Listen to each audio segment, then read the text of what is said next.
Hello बच्चों। चलिए प्रश्न पढ़ते हैं। देखिए बच्चों, प्रश्न में बोला गया है, एक डिस्क दो समान द्रव्यमान की धातु एल्यूमिनियम तथा लोहे से मिलकर इस प्रकार बनी है कि जिसका जड़त्व आघूर्ण अधिकतम है। यह तब संभव है जब पहला विकल्प है, बाह्य पृष्ठ लोहे तथा अंततः पृष्ठ एल्यूमिनियम का बना हो। दूसरा दिया गया है, केंद्र के अंदर पूरे एल्यूमिनियम तथा बाह्य रिम लोहे का बना हो। तीसरा दिया गया है, केंद्र के अंदर पूरा लोहे तथा बाह्य एल्यूमिनियम का बना हो। चौथा विकल्प है बच्चों, पूरी डिस्क में एक के बाद एक एल्यूमिनियम तथा लोहे की पतली चादरें हो। तो आइए बच्चों, प्रश्न के लिए सर्वप्रथम एक उचित मुख्य उदाहरण की चर्चा करते हैं।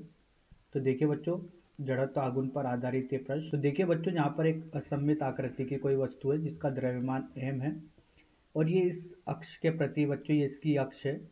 ठीक है, तो इस अक्ष के प्रति बच्चों यहाँ पर देखिए, इसका जो जड़त्व आघूर्ण दिया जाएगा वो दिया जाएगा m r का वर्ग।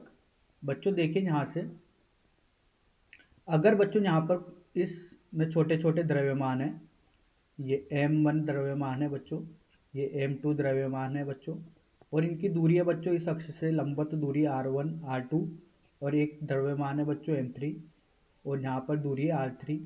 तो देखिए बच्चों, इस निकाय का जो कुल जड़त्व आघूर्ण होगा वो m1 r1 का वर्ग धन 3 r3 का वर्ग। तो देखिए बच्चों, यहाँ से द्रव्यमान की इस अक्ष से लंबवत दूरी होती है। ठीक है, और बच्चों दूरी जितनी ज़्यादा होगी, ठीक है, अगर ये r का मान जितना ज़्यादा होगा जड़त्व आघूर्ण का मान भी उतना ज़्यादा होगा, और द्रव्यमान जितना ज़्यादा होगा जड़त्व आघूर्ण भी क्या होगा, उतना ही ज़्यादा होगा। तो आइए बच्चों, इस मुख्य उदाहरण के आधार पर प्रश्न को हल करते हैं।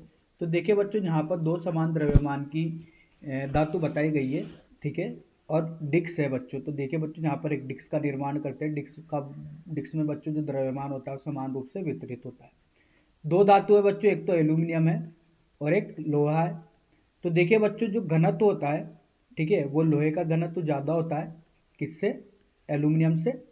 ठीक है, तो देखिए बच्चों, अगर यहाँ पर जड़त्व आघूर्ण की बात की जाएगी तो ये होता है m r का वर्ग। अब देखिए बच्चों, यहाँ से क्या करते हैं कि जो डिस्क है इसमें क्या करते हैं कि बच्चों एक छोटा सा द्रव्यमान लेते हैं।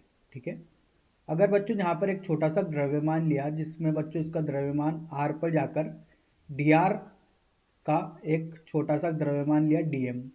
ठीक है, तो बच्चों यहाँ पर जो इसका जड़त्व आघूर्ण होगा I बराबर वो होगा समाकलन r का वर्ग dm।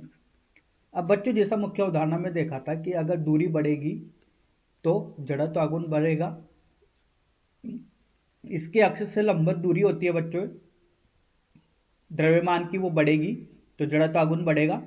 और बच्चों, अगर द्रव्यमान बढ़ेगा तो जड़त्व आघूर्ण भी क्या होगा, बढ़ेगा। अब देखिए बच्चों, यहाँ पर बात की गई है कि दो धातु है लोहा और एल्यूमिनियम। तो बच्चों, अगर घनत्व किसका ज़्यादा हो गया तो घनत्व होता है बच्चों यहाँ पर रो बराबर द्रव्यमान बटा आयतन। ठीक है, तो देखिए बच्चों, द्रव्यमान तो जो है समान है, तो घनत्व किसके व्युत्क्रमानुपाती हो गया, आयतन के। ठीक है, तो देखिए बच्चों, घनत्व किसका ज़्यादा होता है, लोहे का।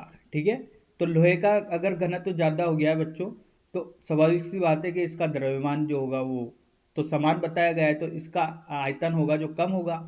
अब देखिए बच्चों, यहाँ से बात की जाए लंबवत दूरी की। ठीक है, तो अगर लंबवत दूरी और द्रव्यमान को देखा जाए, ठीक है, तो यहाँ पर बच्चों जो सही विकल्प आएगा वो किस तरीके से आएगा, देखिए, बाह्य पृष्ठ लोहे का तथा अंत पृष्ठ एल्यूमिनियम का बना हो। तो बच्चों ये विकल्प तो गलत है, क्योंकि जड़त्व आघूर्ण का मान क्या करना है बच्चों, अधिकतम करना है। ठीक है, जड़त्व आघूर्ण अधिकतम करने के लिए द्रव्यमान और यहाँ पर दूरी के वर्ग का ये जो मान है ये क्या होना चाहिए, ज़्यादा होना चाहिए। ठीक है, ये कब ज़्यादा होगा, जब लंबवत दूरी ज़्यादा होगी उस द्रव्यमान की। ठीक है, तो देखिए बच्चों, केंद्र के अंदर पूरे एल्यूमिनियम तथा बाह्य रिम लोहे का बना हो। तो बच्चों जो यहाँ पर विकल्प आ रहा है, ठीक है, वो देखिए जब बच्चों यहाँ पर कौन सा विकल्प आ रहा है, यहाँ पर दूसरा विकल्प सही आ रहा है। ठीक है, तो आशा करता हूँ बच्चों आपको यह समझ में आया होगा। धन्यवाद।